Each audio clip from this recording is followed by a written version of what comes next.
अजीज साथियों, जैसा कि आप जानते हैं कि केरला से एक मुस्लिम नौजवान माशाल्लाह पैदल हज करने के लिए निकल चुके हैं। दोस्तों अजीज़ों, आज के इस वीडियो में उनके मुतालिक थोड़ी सी गुफ्तगू करूंगा और ये बात बतलाने की कोशिश करूंगा कि आखिर उनका इरादा किस तरीके से पैदल हज को जाने का हुआ। दोस्तों अजीज़ों, आपको बतलाते हुए चले कि दरअसल जो शिहाब नामी शख्स है माशाल्लाह जो पैदल हज के लिए चल रहे हैं, इनका जब ये सऊदी अरब के अंदर काम करते थे तो उसी वक्त इन्होंने इरादा किया था। इनके मुताबिक पता चला है कि सऊदी के अंदर काम करते थे और वहीं पर वो जॉब वगैरह करते थे, लेकिन उसी वक्त उनका इरादा था कि मैं एक दिन इंशाल्लाह पैदल हज करने के लिए आऊँगा। तो इसके ताल्लुक से वो काफ़ी परेशान थे। उन्होंने तकरीबन इस प्रोसेस को पूरा करने के लिए उनका 1 साल चला गया, क्योंकि ऐसा तो नहीं है कि अगर किसी को पैदल हज के लिए जाना है और फ़ौरन वो कल का कल निकल चुका, ऐसा नहीं होता।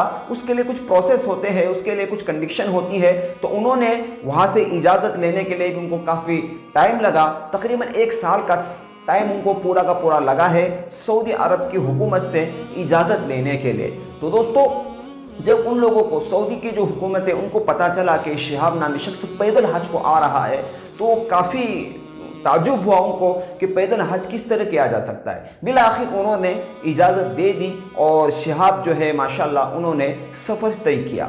अब दोस्तों ये बात आती है कि शिहाब रोज़ाना कितने किलोमीटर तक सफ़र कर लेते हैं, यानी वो कितनी किलोमीटर पैदल चलते हैं। दोस्तों अजीज़ों, आपको बतलाते हुए चले कि जो शिहाब जो हमारे भाई हैं, ये माशाल्लाह रोज़ाना 25 किलोमीटर की दूरी तय कर लेते हैं और इनका जो क़याम होता है वो किसी होटल वगैरह में नहीं होता।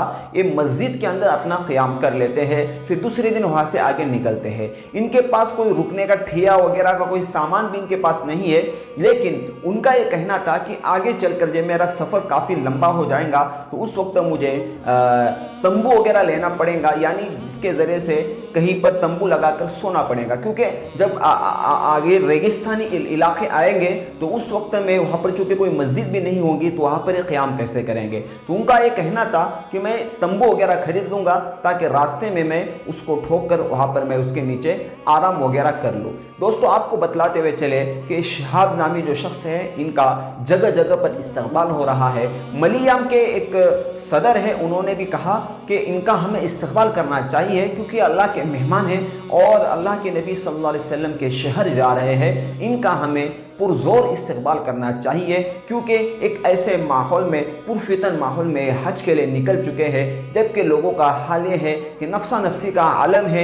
लोग जो है यहाँ पर काफ़ी परेशान है। ऐसे हालात के अंदर इनका पैदल हज के लिए निकलना एक बहुत बड़ी मतलब सादत की बात है। अच्छा, आपको ये बतलाते हुए चले कि 21वीं सदी के पहले मुसलमान हैं जो पैदल हज के लिए जा रहे हैं। शिहाब का कहना यह भी था कि उन्होंने पहले ज़माने के जो लोग थे, पहले ज़माने के जो बुजुर्ग थे, उनके उन्होंने किस्से वगैरह सुन रखे थे कि वो पैदल हज को जाया करते थे। लेकिन उनका ये कहना था कि जो जिन्होंने किस्से बयान किए हैं वो तो दुनिया से जा चुके, अब हम उनसे उनकी बीती हुई ज़िंदगी की कहानी तो नहीं सुन सकते।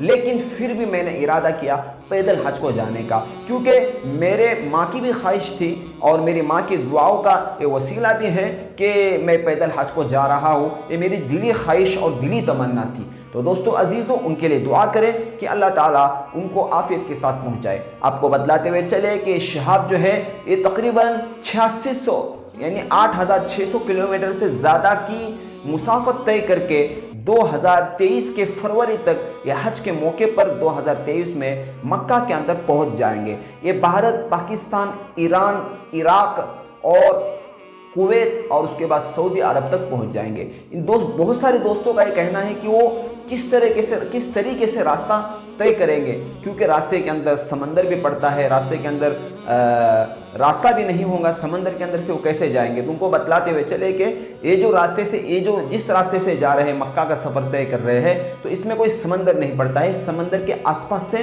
इसका रास्ता बनता है। आप अगर चाहे तो मैप पर देख सकते हैं कि किस रास्ते से जा रहे हैं। तो समंदर के अलावा के रास्ते से गुजर रहे हैं। इनके लिए दुआ करें कि अल्लाह ताला इनको आफियत के साथ अपने मकाम पर पहुँचाए। तो दोस्तों, शिहाब भाई के ताल्लुक से छोटी छोटी बातें मैंने आपको बतलाने की कोशिश करी।